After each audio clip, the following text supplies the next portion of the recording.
Welcome to the Switchblade Sisters Social Club. Yet another true crime podcast where two middle-aged friends exploit their worst fears for your entertainment. You're welcome. For more information, find us on Instagram and Facebook or check out our website at www.switchbladesisterssocialclub.com. Audience discretion advised.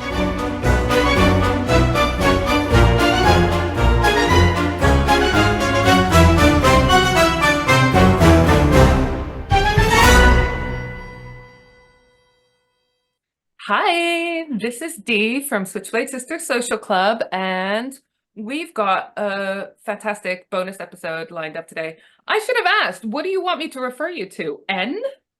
Lee? My name is Mr. Nicholas. Hunt?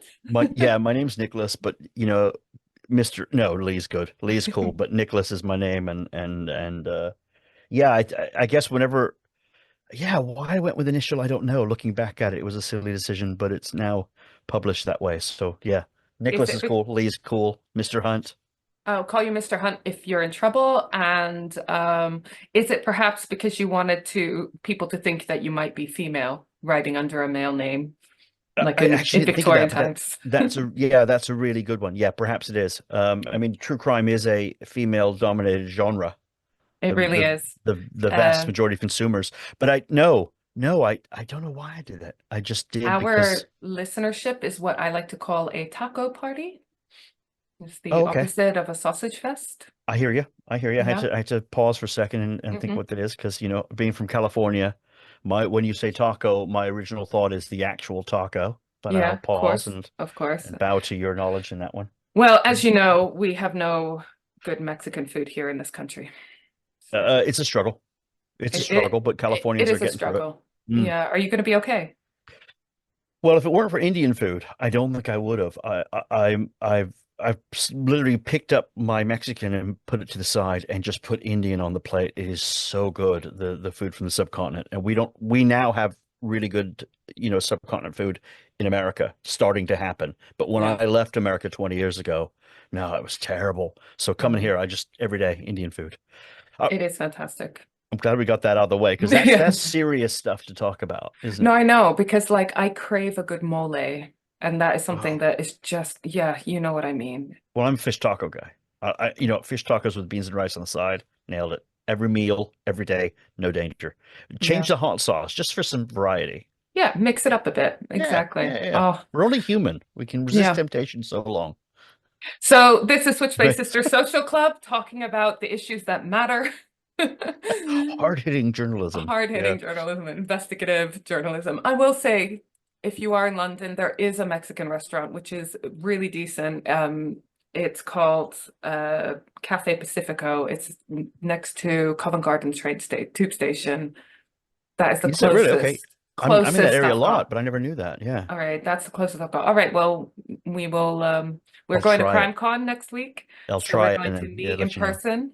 For sure. So we can always sneak off for a little enchilada. An enchilada just means enchilada, right? There's no other hidden meaning for what enchilada is. I mean, there might be, in the sort of fetish world or something, but not one. I mean, sort of cheesy enchilada on a plate. That's what I want. That's what I want right now, actually. Perfect. But before I learn how to make enchiladas, disappointingly for myself, I have managed to secure you for this interview, which I'm so excited about, because the case that you wrote a book on is one that I've always wanted to cover. And so when we connected on LinkedIn, I was so excited because I thought, well, he's going to do a much better job than I am, obviously. So, and I had read your book, which was amazing. So it was just cool. Thank you. I fangirled a bit when I think you commented or liked a post I made. I was like, yes. Oh, wow. That's neat. No, you don't know, because I think as an author, you write stuff, it gets set out there, and then you don't really hear anything for a long time, and often when you write true crime, initially you get a bit of hate from people. Why are you glorifying? And let's get into the story a little bit. I'm assuming everybody knows what we're talking about. Well, I'm going to begin.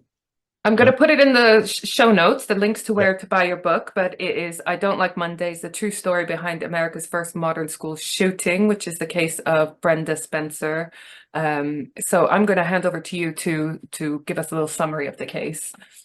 Before I begin, I just want to sort of say, I think something needs to be said every time you're talking about school shootings is that these are difficult subjects. They're hard to talk about, and the knowledge that children were shot is triggering for a lot of people. Yeah. And I just want to begin by saying it's a difficult subject. And if you are, I doubt any of your listeners, they know what they're tuning in for, but if children being injured somehow is upsetting for you, I would tune off on this one and maybe tune in a bit later. But I will say this, no children were killed during this school shooting. They were hit with bullets. So long and the short of the story is, San Diego, 1979. Let's go back 45 years. It was a long, long time ago. School shootings was not a phrase. It was not a known discussion point. People didn't talk about it. We did have 66, where there were a couple of shootings that happened at one in Arizona and one in Texas that were on campuses or in a beauty school. But again, the term school shooting wasn't used. 8 o'clock in the morning, shots ring out from a house. Nobody's really sure where they're coming from. Children are being hit going into the school. My father was a journalist at the San Diego Evening Tribune, and their deadline was actually 10 a.m. for the evening newspaper. So they're looking around to just fill the newspaper up and get stories. They hear about the shooting. They start calling around into the neighborhoods to find out, in the neighborhood around the school, what's going on. And they reach the house across the street from the school where a teenage girl picks up the phone. And they're asking her, your dad home? Is your mom home? Can we talk to somebody? She goes, no, I'm here alone. And they said, well, do you know what's going on? And she says, yeah, there's a shooting. And it's me. And they flabbergasted and they say, why are you doing it? And she says, I don't like Mondays. It livens up the day. Now outside, the street's going mad. Kids are running everywhere. They don't know where the bullets are coming from. It's ricocheting and it's echoing. The police arrive. And in 1979 in San Diego, which was kind of a well-known city in America, but it wasn't that big a town. I mean, it was big, but not like Los Angeles, not like Chicago, not like New York. There was no 911, so there was no emergency call. You dialed the operator and then hope that they got you to the right place. The police did not have bulletproof vests. The SWAT team was kind of assembled from the boots of cars. Cops arrived from different places and just kind of got out their military equipment. It's not like it is today where they just ram raid stuff. It's nothing like that. And when the police arrived, there was no ambulances, so there was no paramedics. Police would drive you in a van to the hospital where you'd get care. And so we're going right back. It seems archaic by today's standards, but actually that's the way it was. She's shooting across the street. She very good shot. She shoots some children. The principal comes out. The custodian comes out. She shoots both of them, sadly killing both of the adults. Police do arrive. One police officer takes a shot in the neck. She's shooting from her front door. And she broke two little small windows out of the bottom of the door. It's one of those doors where the top half is sort of glass tiles and the bottom half is a normal door. She broke two of them and shot her pellet gun and a .22 rifle that her father had bought her for Christmas a month before. So if we think of the song, which has made this event very, very famous, which is the Boomtown Rat song, I Don't Like Mondays, which was #1 in 9 countries, not too popular in America, and certainly not very popular in my hometown. I have to say, though, when I tell people where that line comes from, a lot of people don't know in this country. No, well, why would you? Yeah. Why, again, unless you have a true crime podcast. Then yeah. And Yeah. I think everybody kind of knows, oh, did you know that was a real event? And I think back then, I think we all knew it then when we were younger. I think we're a little bit older than you, but I think as the song becomes more famous than the event, and school shootings happen every month now in America, so it perpetuated. It hasn't stopped. So Brenda gets this gun from her father, and she's a 16-year-old. Which raises its questions. I have questions about that in itself. We can discuss that, but I don't think that's that odd for America. Yes, which is exactly my question. We'll get into that. Yeah. So this kind of was a first of the kind, because this is the first time that certainly a teenager took a weapon, and shot at a school she had formerly attended. But I think she's shooting the school because of location, not because of she didn't go into the school with the weapon. She shot from her home across the road. She was trained with her gun. Her and her dad went to the mountain shooting. She was very good with her pellet gun, which she also discharged that day. So she shot a pellet gun and a 22 that day, which is one of those things which gets raised every so often is about her intent. I'm not suggesting she isn't guilty. I'm just saying that, why would you shoot a pellet gun if your intent was to kill? Yeah, it seems very opportunistic. Whatever she had to hand, whoever was available, She an went easy for it, yeah. target. Yeah. And she even had some fishing knives and stuff on her person. So, I don't really, again, to go into the mind of a killer is a difficult one. Yeah. I did ask those questions. I communicated with her for the book. I still communicate with her. And certainly a first of its kind. And she's very aware that she was the first. And she kind of considers herself like the godmother of school shootings. Because it definitely in what you see afterwards, she seems okay with being, in quotation marks, famous. I think so. I don't know. It's really hard to tell because she's so happy with just being alone and by herself. But she's still very, very aware of who she is and how she'll be known if she got out of prison. Yeah. So it's a difficult one to really conclude. I mean, there's loads of stuff online saying how she loved to be famous and how she wrote to Bob Geldof and said, "Thank you for making me famous," and all that. Of course, I found no fact behind that at all. I found no information to suggest that's true. Brenda says she didn't do it. She says, "How do you even write to a famous rock star in Ireland? Yeah. How do you even do that from prison?" So and presumably she would be okay with admitting if she had done that. I mean, well, again, who knows? Who knows? Bob Geldof's never produced that letter, and I'm not suggesting Bob Geldof didn't receive a letter from her saying thank you for making me famous. But Brenda says it wasn't her, and if he did receive a letter, it wasn't from Brenda, according to her. So, when I first began that was like a big point because if she ever wants to get out of prison, these things kind of come up in folklore. So she was shooting from the house. The police managed to block off her vision of the school. Heroically, a police officer drove a bin lorry, a rubbish truck, right in front of the victims and blocked her vision of the entrance to this school. This is a California school, so it's sort of looks like a bungalow with those flat rooftops. It's not like a big hall. You picturing American schools, you often think of these ones are like 3 stories with a big frontage. It isn't. It weirdly looks an awful lot like the prison she spent the last 45 years in, which is curious. And the garbage truck goes back to what you were saying about how they were ill-equipped for such an event. I mean, they're literally just pulling on whatever resources they could find rather than having specially designed riot gear and all sorts, right? Or even protocol for people to run and hide. There was no school shooting protocol. So, and that's you've hit a funny point there because the police officer goes to this bin lorry, this rubbish truck, and says, "I'm commandeering this. We have a shooting, and I'm going to take the vehicle." And we just imagine in 2024, imagine a police officer in California going to somebody saying, "Give me your car." You'd go, "Fuck off." Do you know what I mean? But in 1979, police, their level of authority was different. So these 2 police officers jump in the car. He drives it narrowly down this road, into the car park of the school, and just does an awesome job of blocking the shooter's vision. Of course, he doesn't know who this is. The cops are picturing, this is after the Vietnam War. Going back to 1979, it's a long time ago. They're picturing a guy in fatigues with loads of weapons and huge machinery. They don't know what they're encountering. Turns out it's a 16-year-old girl named Brenda who was home alone, shooting a weapon her father gave her for Christmas.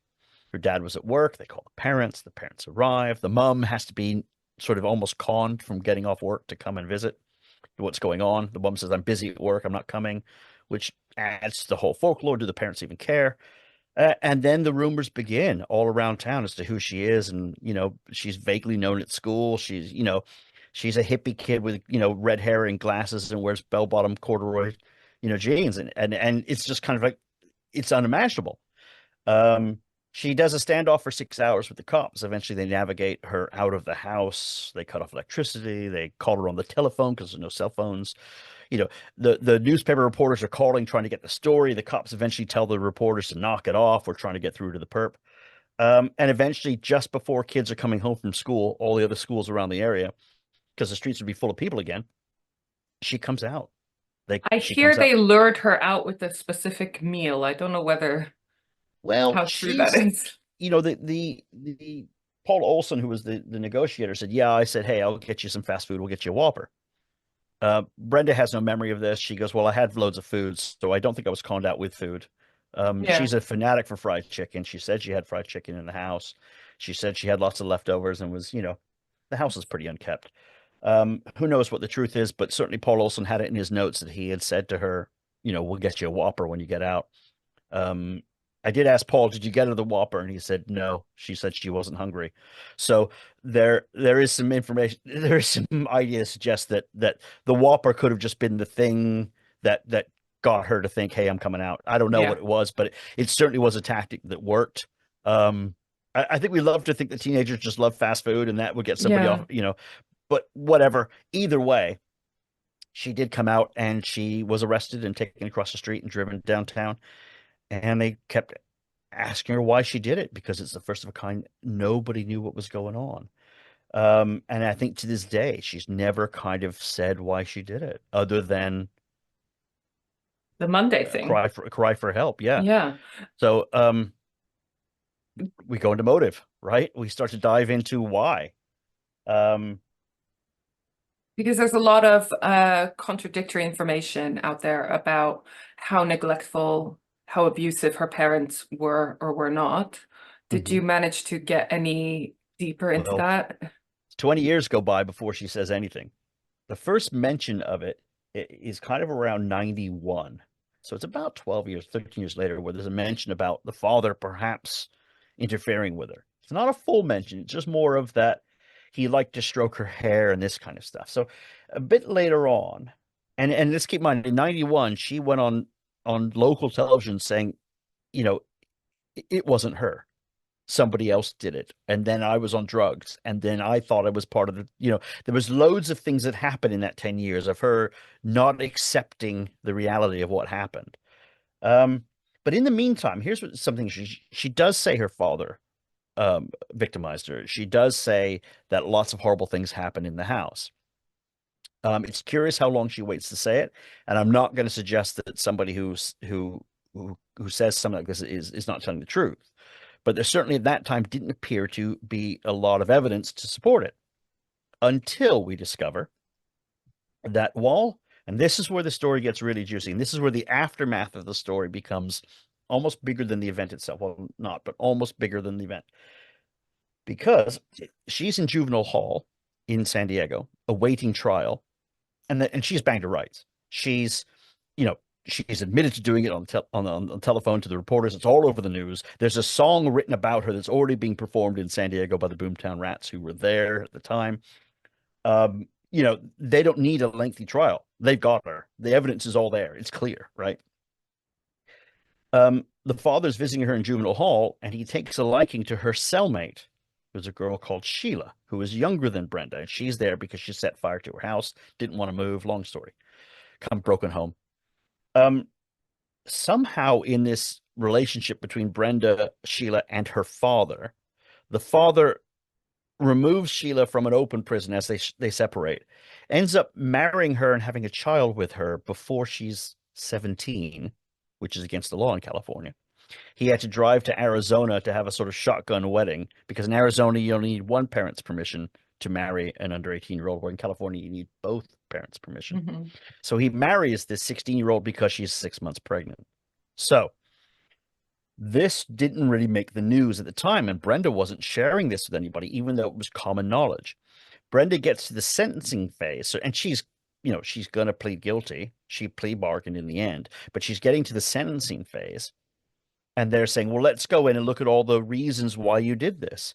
And instead of her saying, "My dad is knocked up a girl younger than me, and here is my probable cause. Here's my reason for doing it," she doesn't.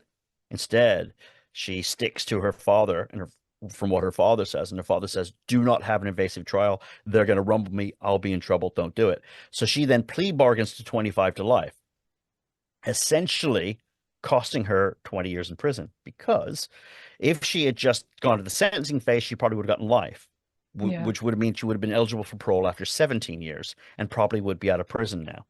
but because she plea bargained to 25 to life, she'll probably spend the rest of her life in prison. And all because her father suggested that they not have an evasive hearing or discussion about what's going on with their family life. Her mother by this time is living in the same house around the corner. Brenda grew up with her dad in her dad's house, an older brother and older sister. Wikipedia will tell you that they lived alone and the dad was doing all these horrible things. In actual fact, the daughter had only just moved, the older sister had only just moved out, and the older brother had moved back into the house, and they were all living there together, the three of them, kind of in a family situation, broken home, but still a family situation. I think people want to believe certain things. And back in 79 and 1980 in California, you want to believe that the dad was doing something horrible to her. There is some suggestion that he's a horrible guy. Well, more than that, he is a creep. He's definitely a creep. He's a creep. Yes. Whether or not he interfered with Brenda is she says yes, he says no.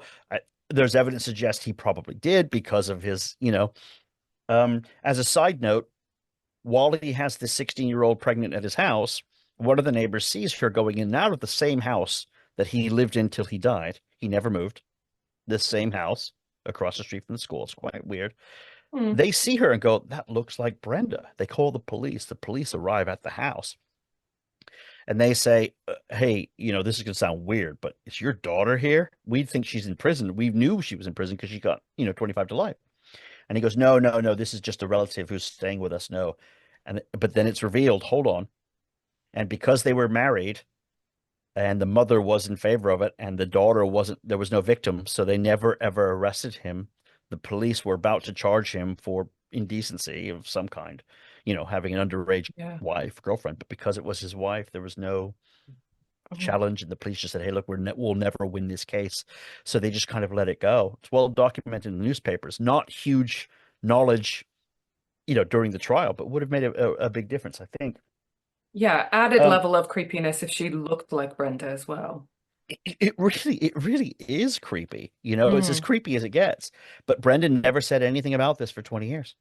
I mean, at the very least, we can assume that she had a difficult upbringing.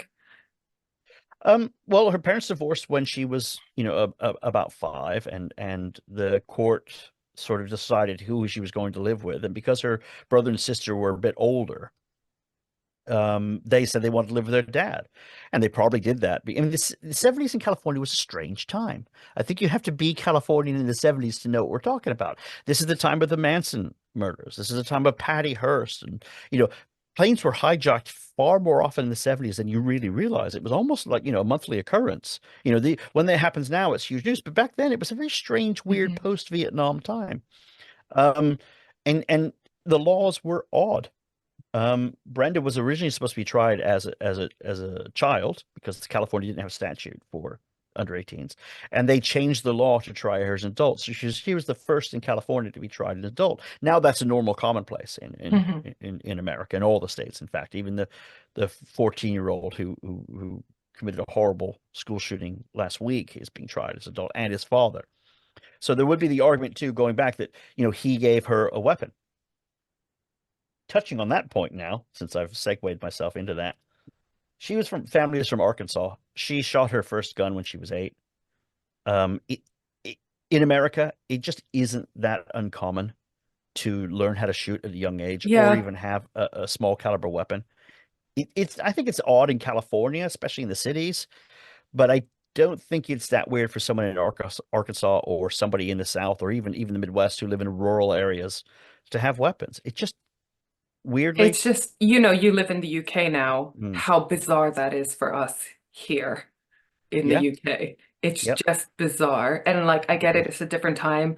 I'm a kid from the 80s, so it was a different time. We were latchkey kids, and health and safety didn't really exist, and you were allowed a lot more freedoms than I think kids today now, just because it was a different time. But this just this gun culture is so bizarre to us. And obviously, although this was the first sort of big school shooting, it sadly wasn't the last, and it's just even more relevant today than ever. And we just can't understand it.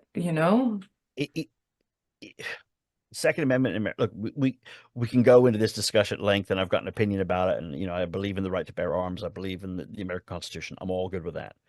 Um, why people need massive weapons, I'm not so sure about, but I understand and accept that some people like to protect their families. And in America, which is a large country, and some of it is very, very rural, and people live far away from the police or far away from their neighbors, if someone were to come up to their house and challenge them, they want to be able to be in a position to defend themselves against what could be coming at them. So I think once you have a country full of weapons, it's very difficult to outlaw them. I get that. I get that.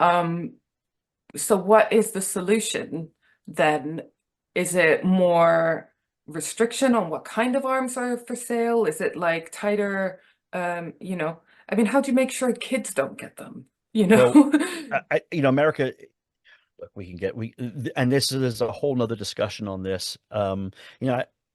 In my research, in my work, I've spoken to a lot of school shooters, and all of them had access to weapons. That's one of the things that's the commonality. It's probably the only commonality amongst school shooters, especially underage ones. They all have access to weapons, and usually their parents' weapon or one that's bought for them by their parents. So America's chosen to go down that legal angle of parents are responsible for the weapons they purchase, and I think that's a responsible way, but isn't enough to slow this down.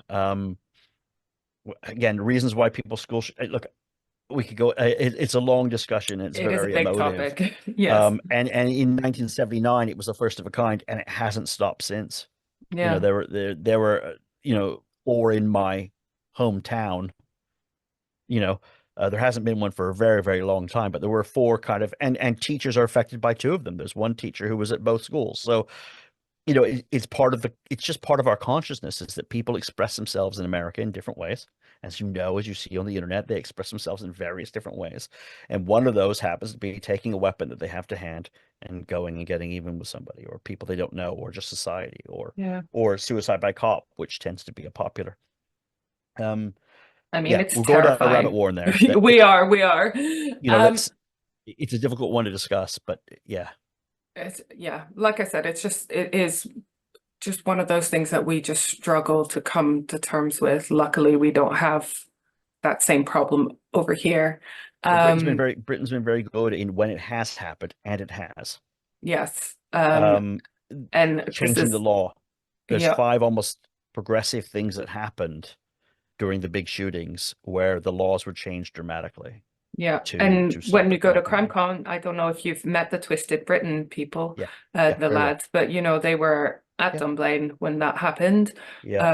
Which is in my conscious memory, I was old enough to remember that. And same with Australia. They've had a few incidents where they very quickly responded. But it is difficult when it's a cultural thing, as you were saying. Something that I read as well that I probably in your book that I wondered about was these reports that she had an injury in her temporal lobe, Brenda Spencer. Is that something that was ever confirmed? Well, she fell off her bike when she was a young, I can't remember the age. I think she was probably about 10. She fell off her bike. Look, hundreds of thousands of millions of children have fallen off the bike and hit their head. And not gone and shot and killed people.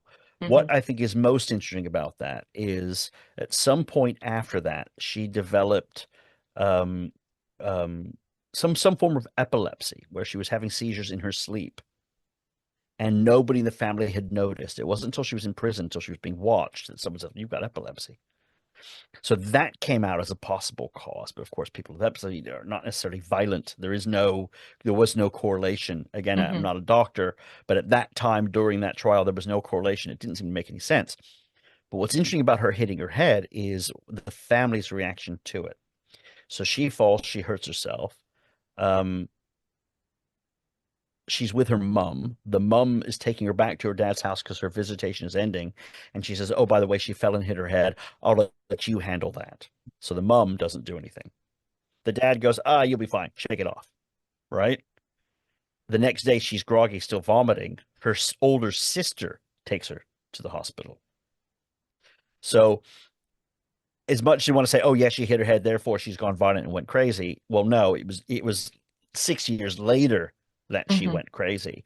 But in that, it's sort of that care thing that happened in that, is that the only one who kind of showed any compassion for her in any way was her older sister. Yeah, that is very indicative of a neglectful Yeah, so childhood there's at the things very that hit, least. yeah, there's things that hit the radar in that like that's odd. And mom is quite open about it. Hmm. Like, she's your problem now, Dad. Very dismissive and it raises an eyebrow. But again, look, I'll say it again. Lots of children are latchkey kids. Lots of children, their mother or father is absent in their emotional life. Do not pick up a gun and start killing people. Yeah. So, you know, are these triggers?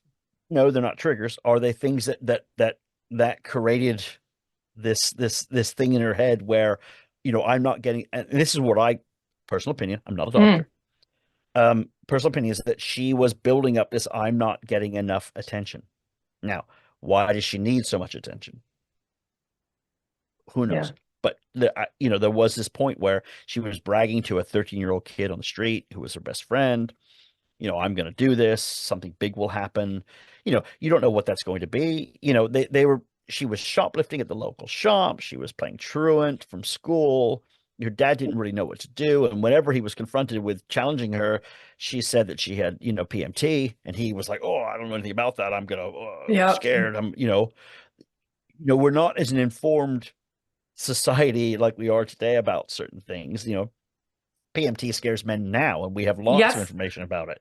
I was supposed to go for lunch with my dad today, and I told him that I Okay. have cramps and am puking, and he was like, "Yep, fine, bye." Yep.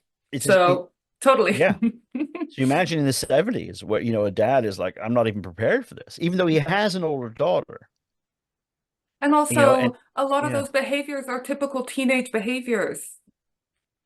yeah. Nothing, there's really is, neighbor kids would say she was, burning cats and cutting Okay. off the tails and doing all these horrible things.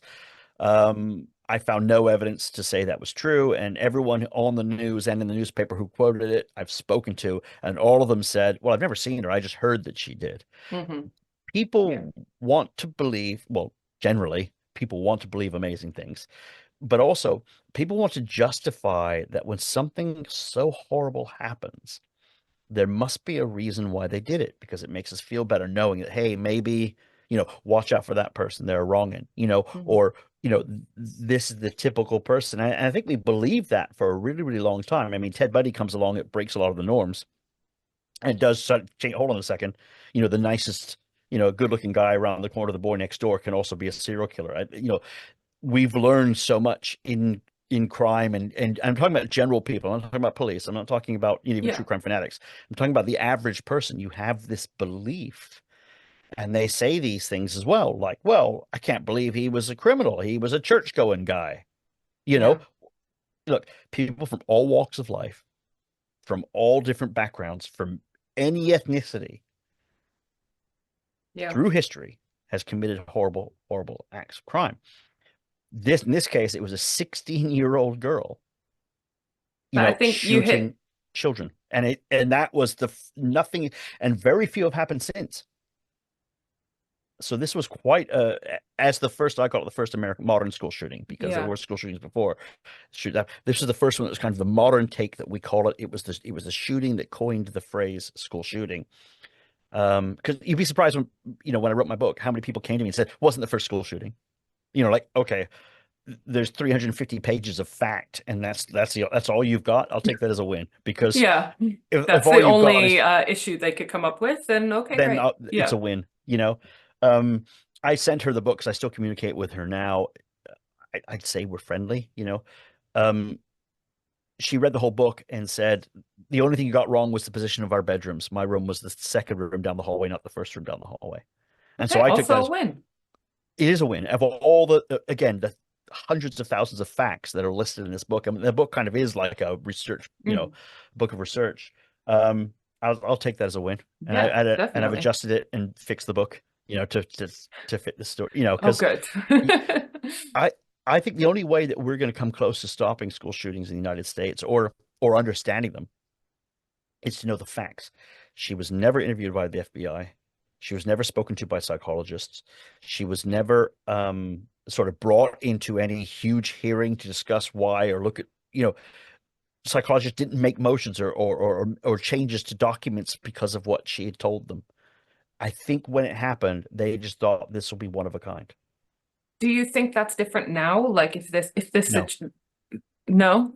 no, So they no. still don't do much research into the psychology behind what motivates these school shooters? I'm, I, well, I speak to about a dozen school shooters, and all of them have said they've been approached by different people from different organizations to talk to them, but none of them have ever gone in depth. None of them. That's Certainly not. bizarre. California school shootings is my area of expertise, and I speak to about 6 of them in California. None of them. One of them said, "Oh, I think some pretty lady from the FBI came by to speak to me, but I didn't want to talk to her." That was like the only thing they've said.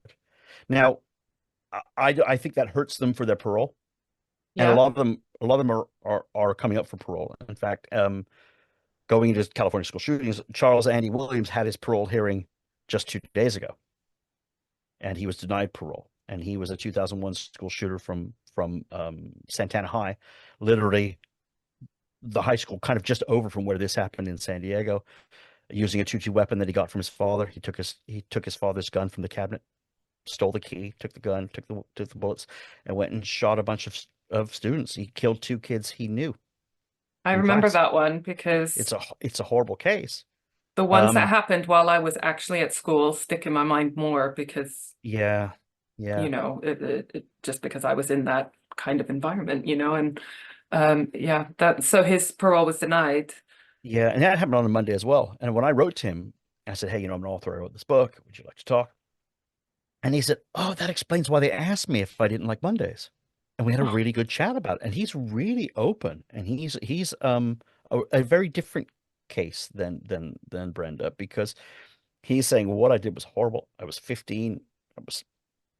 There was some abuse and some bullying was happening, and I just was confused, and I thought my friends were the most important thing in my life, not my family, and I made a decision and I chose to go do it." And he's really open and honest about it, which is great. But unfortunately, you killed people and shot a bunch of people, and what you did was terrible, and it's not your time to come out of prison. And I think he accepts that. But he was hoping that, hey, I've done all the rehabilitation you've asked for. He's in his late 30s now. He's we go into the rehabilitation Debate, yeah. retribution argument, but Yeah. Brenda, again, 16 when she went to jail in 79. She's up for parole in February. And you don't think, you hinted, you said earlier that she's in there for life. You don't think that I don't that's think she'll get out. And the reason why I don't think she'll get out is because I don't think she's remorseful? not remorseful. She said sorry. She says, "I've done all these things that should make it all better. I've done everything they want." And of course, my response to her is, "You need to come clean. You need to actually, you can't just say what people want to hear. You need to be authentic. You need to show. You can't just say." Yeah. And she goes, "Well, what more do they want?" I said, "It's not about what they want. It's what do you want?"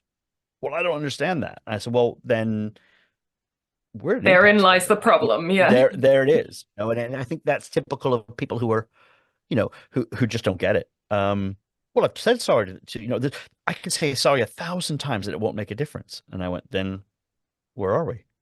So, I don't think she's ready to come out. But interesting enough, her best friends in prison were the Manson sisters.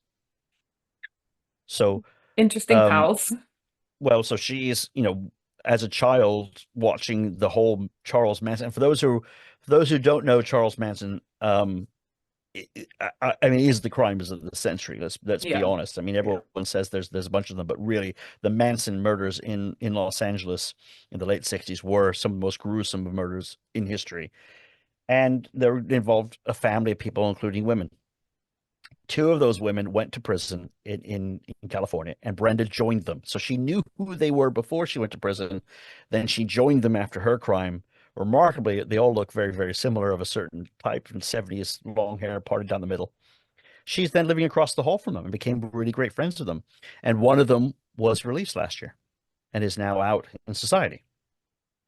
And so I think she figures, well, hold on, if the Manson girls are getting let out, Mm. then surely I should get let out. So I think she's feeling that piece of entitlement rather than that, what rehabilitation have I done? Yeah. She's joined loads of classes and kind of finished half of them. You know, I don't think she represents herself very well. I don't know. And there's also a side note when speaking to her that I don't think she wants to get out. I don't think she knows what the world will be like, and I think there's a lot of fear of doing that. You I know? mean, when you think about how long she's been incarcerated, how she's never been an adult in the outside world, I Yeah. mean, it's that in itself would Yeah. be terrifying. And she, I imagine, has no one really that she can rely on in the outside world. Her father's passed away, her brother's passed away. Her mo her her mother's still alive, but in like 93 years old. Her older sister, who's never visited her in prison, never really spent much with her, has moved up north in California, quite far away, and married a police officer, curiously enough. Okay. Yeah. I think she's very much alone. Now, her father had a daughter with Yes. the girl from Juvenile Hall. Now, the girl from Juvenile Hall, Sheila, she vanished. She disappeared at some point about 3 years into the little girl's life. That woman's name is Bree, and she still owns the house and she rents it. And she inherited everything when the father died. Right. And I don't think she's doing very well. She's got a couple kids of her own, and she's a legal assistant, and she works in Colorado and around other places. And you know, she didn't want to speak to me for obvious reasons because I would have, again, who wants to drag up her past? And my goal of writing the book was not to hurt people's livelihoods. It was to tell the story of why there's a school shooter, Yeah. and that is all aftermath stuff, which has no And effect on the actual yeah, shooting. So I you didn't can dive into it. totally tell why she wants to distance herself from that part of her Of course. history. And Brenda in prison hates her, and they've never visited. So Brenda's alone, very much alone. And I think her family is the prison. And I think her family are friends of hers who's also gotten out of prison. And if she were to be released, she would go and live with them. Yeah. Um, she's come out of the closet. She's very much living the life of somebody who's a lesbian, I guess she calls herself. She's inherited kind of the Wiccan religion, which is kind of her own interpretation of Wiccans. Okay. It's not really the way I understand it, but then again, not my area of expertise. But she's incorporated her own type of religion, and the parole boards often look at Christianity or Islam or Judaism, a known structured religion to basis their Well, here release in the programs. UK, So Wicca for her to is say, official religion. Is it not in well, not in US? America, No, can't imagine they're okay no. with covens and whatnot. But Again, if you yeah. said, Jedi is a recognized religion from what I understand, and if you were said I'm a Jedi, they would back to your cell. Yeah. So America does kind of have this structured thing within its prisons, and unlike Britain, where there's a mechanism for release, and a lot of people are involved, home office and whoever. In California, not so. You have a parole board that has no authority to anyone else, and the only person who can block their judgments is the governor. And that's exactly what happened in one of the cases of the Manson sisters. The parole board reckoned she was good to get out, and the governor came down and said, "Nah, not on my watch. She ain't going anywhere," and put her back in jail. I So she mean, was never released. And I that is a think that, whole other topic, isn't it? The US yeah. prison system is another So baffling.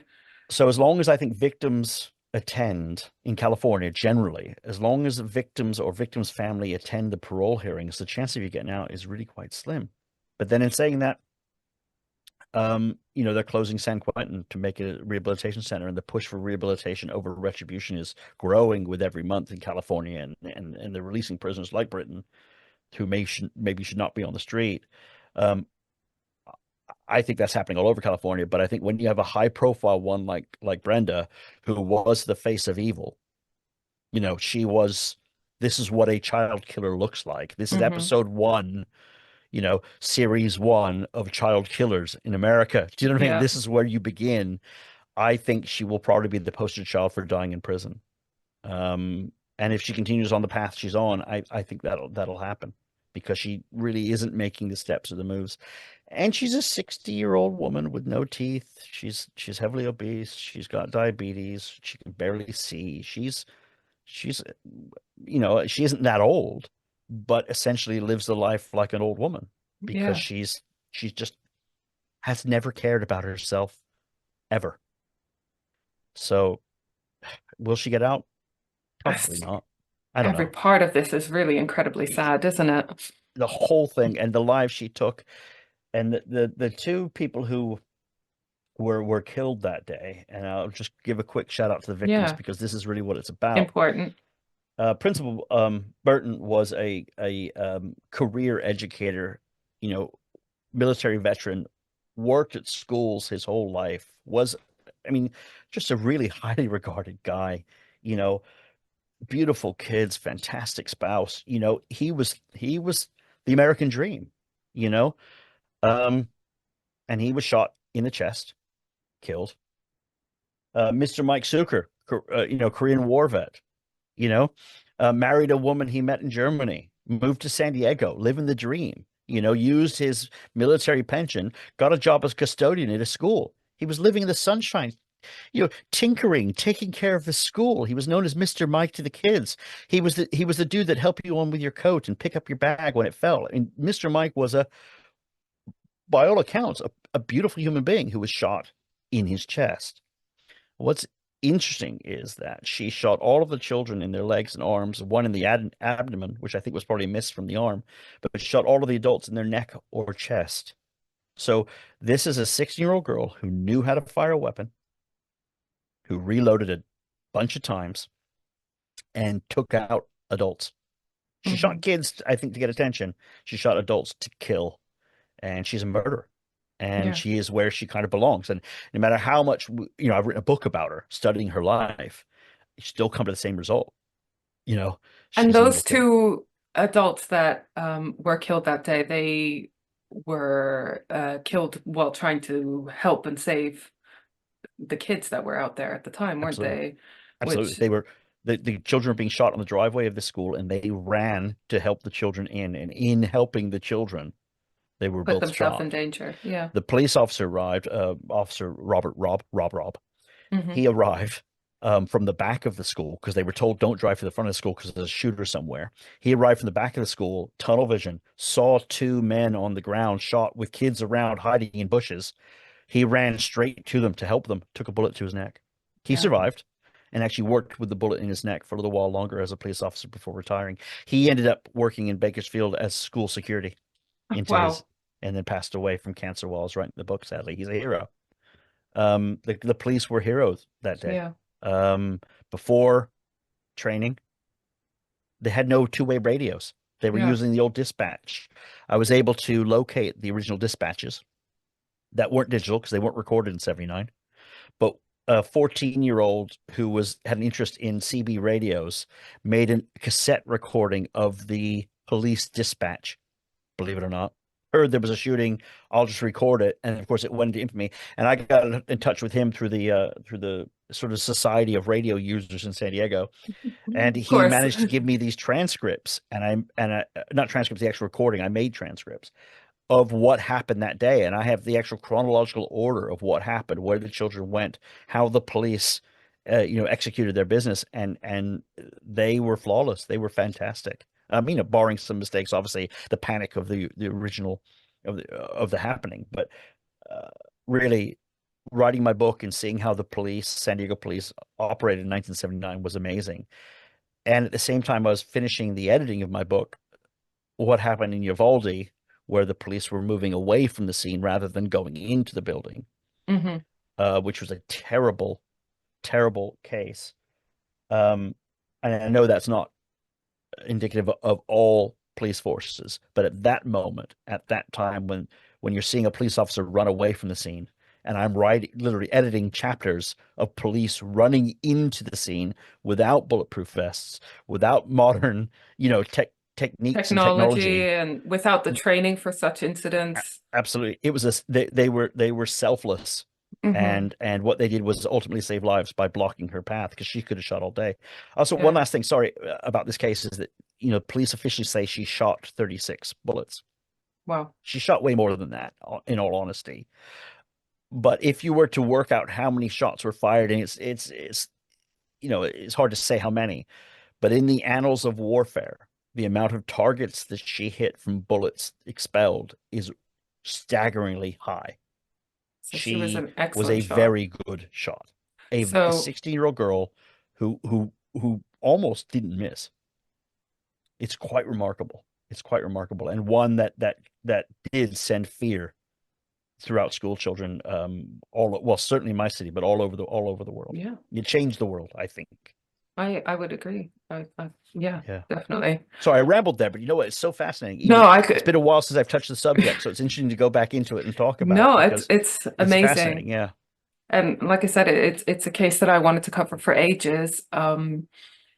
And was probably avoiding it a bit because it covers a lot of things that I don't know very much about. So it's good to have someone who's actually done more research than I ever could. But you touched on that word fascinating, and I wanted to ask, do you sure. have any theories about why people are so fascinated by true crime? Because Well, people ask me all the time, why do you do this? And it's like, because I just can't not. Like, I'm just obsessed with reading about these different things. And for yeah, me, I I think think it's an anxiety thing. absolutely, absolutely I agree with that. I think people are fascinated with stuff they don't understand. You Yes. know, out on the West Coast of America, you have people who love Bigfoot. So much so, it seems like every TV show on Discovery Channel is about Bigfoot. How many UFOs? Hmm. You know, people like to believe extraordinary things, and I think there's a certain type of mindset where you begin, oh, that's fascinating, oh, that's interesting, well, that's weird. But then there's this expression that truth is stranger than fiction, and I think your brain is over the fact that people are being hurt, and you start to think like the mind of a killer, or like, why would they do that? You're hooked. You're done. And I also think that for me, there was an event where I remember something that happened and I could never understand why that person did that. And I just followed that trail in my brain forever. And then before I knew it, there was a whole genre of books. Before true crime was cool, I realized there were loads of true crime fiction on you, whether it's Truman Capote's first book or when you read Helter Skelter or The Zodiac Killer, which was a big one for me. Reading those books, like, wow, not only are they true, but the stories are so fascinating without answers. And I think it's the without answer thing. And each Hmm. of us take our different routes for things that we fancy. Some of us like true crime, some of us like Bigfoot, some of us just like to believe conspiracies. Yeah. There's an awful lot of that out there. Hmm. Um, why true crime? Because there's something wrong with us. Do you know what I mean? In Well, simple terms. I read once that it's because, like, for me, I prefer cases that have been solved Mhm. as opposed to unsolved cases. Again, because I think I come at it from an anxiety point of view. I want to be able Yeah. to, you touched on this. I like to think that it helps me keep myself safe and be able to identify red flags, et cetera, et cetera. But someone said that one of the reasons why people like following true crime, especially the solved cases, is because it's a situation where no matter how messy things are, how bad the world gets, everything's wrapped up nicely in a bow at the end, and the bad people serve time, et cetera, et cetera. Um, I don't know. It's an I think interesting idea. I don't think that's a wrong idea. I think it's great. But Mm, there's who done it and why done it. yeah. I'm more of a why done it person. I like the conclusion. I like it wrapped up in a bow. But that being said, I've written a whole book on perhaps one of the most famous crimes of all time or American history, and I still don't have it wrapped up in a bow. Yeah. I've Yeah, I've still got no conclusion. for sure. So even if you have a who done it solved, the why bit is always so I think maybe that's why true crime is so popular, because there's always an angle that makes it so fascinating. And I also will say one thing here is that I think you and me look at it in different ways, because I'll be perfectly honest with you, as a young person reading the book, I often read it as the perpetrator, Hmm. thinking, oh, I'm going to put myself in the mind of the perpetrator. I have since learned, by speaking especially to women, it's a female dominated genre, and I was at CrimeCon in Glasgow presenting. And they said, well, it's different for us. One woman said, because, well, when I read crime books, I read it as the victim. And Hmm. your book was the first book that I've ever read where I could read it as the perpetrator. And I Yeah. thought that was powerful. I was like, wow, I hadn't even considered the gender in this. But I think also maybe perhaps that's why it's a female dominated genre. That's why the books are written to the female audience and the presentations and the TV shows. It's because I think it's, well, I'll be honest, it's scarier for you. Well, yeah, and this is something that I did want to touch on as well, because I totally agree with that. Like, I struggle sometimes to listen to true crime podcasts and read books, true crime books that are written by men, just because they don't know what it's like being a woman, and females are the majority of the victims are female, right? And so sometimes they say things and I just think, oh, that's because you don't know what it's like to leave your house as a woman, or even have an electrician come and give you a quote in your house and be worried about Yeah, whether they're gonna be yeah, inappropriate with you. You know, it is a different mindset. Like I famously have a little bit of a beef with Colin Sutton, who's my one true love, who caught Levi Belfield. He is, you yeah. know, I love I him. know Colin. I know Colin. Yes, of course you do. Everyone does. He's amazing. Yes. Um, but he once said that, you know, they struggle to believe that there would be two perverts approaching men in the street from their car, women in the street from their car in the sort of Hampton area. And I was like, I've been to pubs where there's been more than two perverts Yeah, approaching women. Do yeah, you know what I mean? yeah, yeah, yeah, So, yeah. but I'll you, correct. I'm going to correct you on something you said there, which not that I'm fact checking because I'm not, but men are more likely to be victims of crime on yeah, television. Overwhelmingly, women are the victims. that's interesting. So, be and I we can call misogyny, call it whatever we want, but I think the fact is that people who consume the content, the outrageousness is often against convicting against women. I'm not suggesting for one second Mm, that crimes against women is okay. It's not. But what I'm saying is that there is that perception, and I think it's the right perception to put because women are far more vulnerable than men in many cases. But again, look, yeah. CrimeCon is a really kind of cool thing because it actually advocates for the victim and safety. And actually, I was surprised that when I began the CrimeCon journey and become part of that family in that world and a speaker there, I was really surprised at how focused it is on the victim and advocacy. I was really And because how adorable everyone is. They're so they're all lovely. nice. I know, Yeah. and it's weird because the common thread between all of us is the love of crime reading or crime consuming, and yet here we are laughing and joking, having a beer, and some of the And nicest just, people I've ever met are at CrimeCon, and it do you think is all it's that weird. we have an outlet for all of our nasty stuff? Yeah, probably exactly right. You know, Yeah. I'm able to, my day job or whatever it is I'm doing, I'm at 5:01, I'm able to tune out and go straight into my research without any hesitation. There is nothing that stops me. I don't take it to bed with me. I don't carry it with me, but that's taken years of practice. There was a moment in my my true crime journey where I was waking up at 4 in the morning, visualizing stuff that I'd written or I had read, and I had to kind of reset and go, hold on, that's not what this is about. This is about helping to solve, helping to understand. It's Hmm. not about tormenting myself. It's not about creating new demons for me to deal with in my sleep or my subconscious. Yeah. So, you know, look, we're all on different paths and we come at it from different angles. I mean, you and I are from completely different walks of life, and it's nice to have this chat where I think we both get it. And I think Hmm. that's a cool thing. That's really Yeah. cool. Anyway, I think you might think I'm younger than I am, which I also like, but I well, I think we're didn't mean to. closer in age. I look. I wasn't making any assumptions there. I just know how old I am, and it's nothing I want to It's repeat. all right. So It means the Botox is working, so I'm okay okay, with that. all right, Um, all right. well, you're also working on some other things at the moment, aren't you? Yeah, I've got at the moment I was asked to help with something, uh a case that's in Florida. It's not my normal thing. This is a mother who was convicted of murdering her 7-year-old daughter, drowning her in a pool. And I thought, God, that's a horrible case. And I saw it on Piers Morgan, one of his shows, and I saw it again on Aphrodite, something. It was on one of those crime shows. And I thought, God, that's really dodgy. That doesn't seem right to me. So I started just doing a little bit of reading, and I thought, that's weird. And I didn't think anything of it. About 6 months later, a friend of mine goes, "You've got to see this video of this 6-year-old boy testifying against his mother." I started watching it, and I'm thinking, hold on a second. You know, this kid never says he saw his mother do anything. Everyone is telling him he saw it, but actually, He didn't actually see it. So I started doing, and then you obsess, and you start writing an article, and you start, hold on a second, this is bullshit.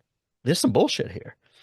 I then discovered that, the living situation for the kids was horrible, and the mother could have been a better mom, and the stepdad, and the stepbrother, and the parents, and the grandparents. Everybody in there is kind of a mess.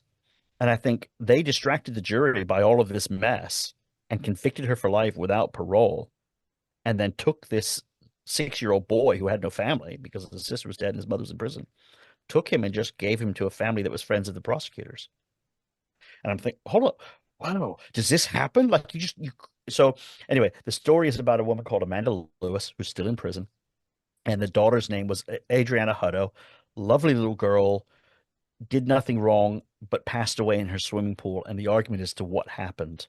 So I've started a podcast that's supporting Georgetown University, who are now putting her into their making exoneree program.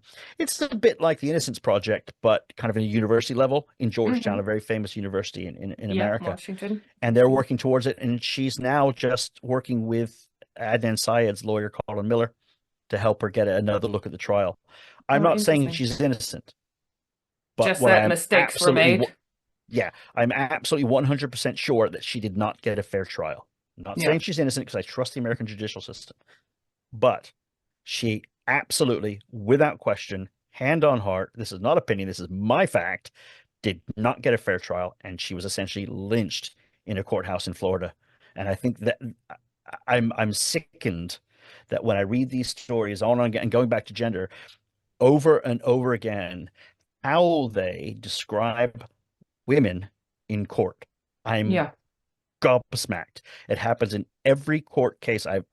The way just everyone, it throws me to the floor, even with majority female juries and female prosecutors and defense attorneys, full courtroom full of women, female judges. The full courtroom is full of women, and they still victim shame, and they still attack women for what they wear. And their sexual history, it's wrong socially, but more importantly, and again, not my area of expertise, it's wrong legally because it isn't fact. It is opinion. And I get, again, written a book of fact about a female perpetrator. I have to be really careful with opinion because I'm writing a fine line. I'm a male writer in a female-dominated genre, writing about a woman perpetrator. I think I did okay. You did amazing. Like I said, I normally struggle, and I didn't at all with your book. It's a tough one. It's a tough one, because there was loads of misogyny in the 1970s. I always tell people, because I talk about this a lot in the media, right? Less so in sort of court cases and so forth, but you see it in the media all the time, right? Like politicians, female politicians are commenting on their shoes.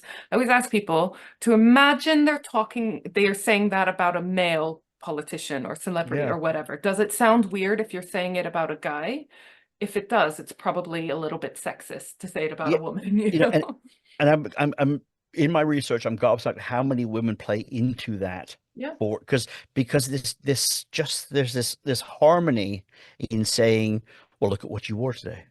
And everyone will stop what they're thinking and go, oh, and now everyone's got an opinion because you put it out there. And in the courtroom, no place for it. It distracts from what actually happened. Yorkshire Ripper case is a good example, or even Jack the Ripper, this women of the night, and all women out at nighttime must be selling. I just, there's a point where, and I'm using, those are really crass examples, but I'm using those as like the obvious ones that everyone will remember is, hold on a second. In this case of Amanda Lewis in Florida, terrible mother, you're probably right. Not really outgoing woman, great. But are women supposed to be outgoing? Who determines that? If it was a man on the stand and he wasn't outgoing, you'd go, oh, well, he's a stoic man, therefore that fits that stereotype. It's bullshit. It's bullshit. It's our gender roles. We're determining that she must be, because she's the mother, she therefore must be the number one caregiver in the family. And we know that just isn't true. We know that, some fathers can be horrible, sure. Some fathers can also be very lovely, caring people. And I just think we go to court and these gender roles. Anyway, it got her convicted, and she's now serving her life in prison. She's never saw her son again. And he testified against her. Her mother testified against her, became friends with the prosecutor. It's just a twisted case of people just protecting themselves, and this poor woman's in prison. And I thought I'd put some of my knowledge towards it, working with a couple of other people all in America, to give her a fighting chance to get back in court and have a real jury, a real trial to determine her fate. So that's what we're on. It's called In Esto. It's a new podcast we're putting together now. It's about Adriana Hutto and her sad drowning in the pool in her backyard in Florida. Sorry, I went into proper like spiel there, but No, that's good. That's exactly what I wanted from you. I'm going to be putting the links for that podcast in the show notes as well. Cool. I think when something infuriates you, you've got to tell that story. I think that's the beauty of true crime is, hold on a second, that ain't right. And anyway, there you go. And the beauty of podcasts, that you have a platform to be able to sort of expand on those topics. So we've covered a bunch of things that involve all people being shit. So on that note, pretty much, I told you that we are now ending our podcast. We try to lighten the mood, because otherwise you're like, and then everyone died. Good night. And like you say, you're depressed as the host. You're going to bed like depressed. Listeners are down. So we, me and Emma, my regular co-host, we decided that this season we would be receiving dating advice, also dating applications. But you're happily married, so I won't ask you to apply to date me. But dating advice, you've clearly done something right. So hit me with it. Okay. Well, I've said before, not my area of expertise. It's not. And I think the last time I dated was, 90s, early 2000s, and I think things have changed. I mean, aren't young people today, aren't they supposed to do the internet? Isn't that where people meet each other? Yeah. I don't know. Okay, here's my advice with somebody who's happily married and loves his wife. Be yourself. Don't be anyone else. Yeah. They will come. Can't not be me. Don't go looking. Friends of friends are a good call because they know you best. They might know somebody. Friends of friends of friends. And again, opportunity can knock, but if you're not standing by the door, you won't hear it. That's good. So make your own luck. Don't change who you are. You change who you are, it ain't going to work out. And you just got to be patient and do your thing. That's all I say. I promised my divorce solicitor, that I would make my next divorce more financially interesting to him. So, okay, well, warning signs right there. But okay. I am a walking red flag. Okay. I might be the problem. Look, I don't know. I don't know about that. You're like, help. I'm struggling with this conversation. I'm feeling a bit weird now. It's like it's crossed the line. Did I make it weird? A little bit there. That was weird about the lawyer. That's a bit weird. I don't know. Is it weird from my lawyer's point of view or from mine? I think just everybody, because I'm feeling Everyone weird. Involved. So yeah. I'll stop then. I don't want to make you feel weird. And I'll keep you posted on my dating life. Maybe you can help keep an eye out for me on CrimeCon. Friends of friends. Yeah. Again, CrimeCon is like 80% women there. Maybe that's not the right place for you if you're looking for a man. No. If you're looking for a woman, a great place. Great place. But unfortunately, terminally straight here. Okay. Well, it is what it is. Yeah. My general guidance is all I can give. I was lucky to meet somebody who listened to me because I talk a lot, and that was really handy. Yeah, that's nice. And wasn't essentially the type I wasn't looking for anybody, but normally I was always looking for outgoing people, and that never worked out for me. So actually meeting somebody who was not opposite to me, because we're very similar, but in that one trait. Yeah, that's handy. And that really worked out. And then, as we got to know each other years, and we've been together now, married 17 years, she says to me, "Shut up."